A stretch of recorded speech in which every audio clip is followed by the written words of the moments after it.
السلام علیکم ورحمۃ اللہ وبرکاتہ۔ الصلاۃ والسلام علیکہ یا رسول اللہ۔ بسم اللہ الرحمن الرحیم۔ دوستو، ویسے تو اللہ کی قدرت کو، ان کی نعمت کو، رحمت کو گنا نہیں جا سکتا۔ کچھ ایسی قدرتوں کو جانیں جو اللہ نے اپنے نبیوں کے ساتھ کیا۔ حضرت آدم علیہ السلام کو بنا ماں باپ کے پیدا کیا۔ حضرت نوح علیہ السلام دنیا کو ختم کر کے صرف اللہ کو ماننے والوں کو بچایا۔ حضرت ابراہیم علیہ السلام کو 40 دن آگ میں رکھ کر حفاظت کیا۔ حضرت اسماعیل علیہ السلام کو ذبح ہونے سے بچایا اور آب زمزم کا تحفہ دیا۔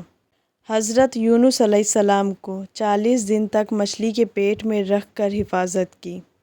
حضرت زکریا علیہ السلام کو بڑھاپے میں لڑکا ہونے کی خوشخبری دی۔ حضرت داؤد علیہ السلام کے لیے لوہے کو موم کی طرح نرم کر دیا۔ حضرت سلیمان علیہ السلام تمام انسان، جن، چرند پرند، ہوا اور پانی پر بادشاہت دی۔ حضرت صالح علیہ السلام پہاڑ میں سے اونٹنی نکالی اور اس نے باہر آ کر بچہ جنا۔ حضرت عزیر علیہ السلام 100 سال تک سلایا اور کھانا گرم رکھا۔ حضرت یوسف علیہ السلام غلامی کی زندگی میں جیل بھیجا اور اسی ملک کا بادشاہ بنایا، خوابوں کی تعبیر جیسی دولت عطا کی، اور نہ جانے اللہ کی ایسی کتنی قدرتیں ہیں جنہیں ہم گن نہیں سکتے۔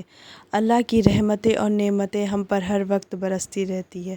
ہمیں اللہ سے سچے دل سے توبہ کرنی چاہیے اور نیک راہ پر چلنے کی دعا کرنی چاہیے۔